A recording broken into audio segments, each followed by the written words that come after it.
Aujourd'hui, on est au CISIR, qui est dans les locaux du ministère de l'économie, et on organise un hackathon sur le thème « Rendre le tourisme accessible aux personnes en situation de handicap ». Les participants ont travaillé pendant 2 jours. Actuellement, il y a un jury qui se réunit pour déterminer quels seront les meilleurs projets.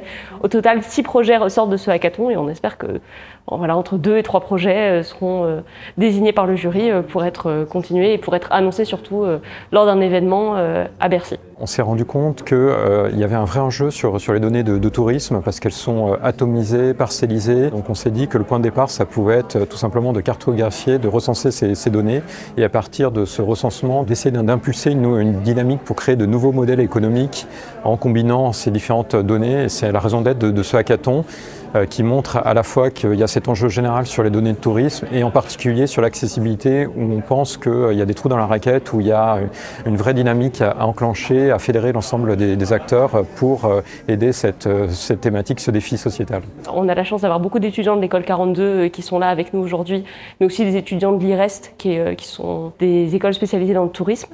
On a des professionnels du secteur, on a des institutionnels qui sont là et on a aussi des personnes en situation de handicap et des experts qui sont là pour accompagner les participants. La SNCF nous a accompagnés dès le premier jour. Il a tout de suite répondu présent, que ce soit au niveau du groupe de SNCF Gare et Connexion, SNCF Réseau et 574 Grand Est, tant dans l'ouverture des données et les données mises à disposition que sur la présence dans les membres du jury, la recommandation d'associations de personnes en situation de handicap, mais aussi en partie sur l'organisation et le financement du hackathon. Je pense que sans la SNCF, on n'en serait pas aussi loin aujourd'hui.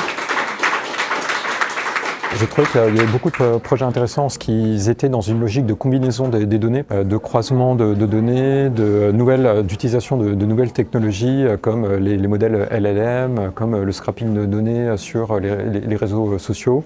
On voit aussi que les groupes se sont vraiment attachés aux défis des usagers. Donc il y a eu des vraies synergies entre les data scientists et en même temps les usagers qui souffrent de handicap avec une notion très large du handicap parce que souvent on pense à l'accessibilité PMR, mais on voit bien qu'au travers du dernier exemple, par exemple sur les déficits mentaux, il y a d'autres champs à investiguer qui sont aujourd'hui très mal couverts.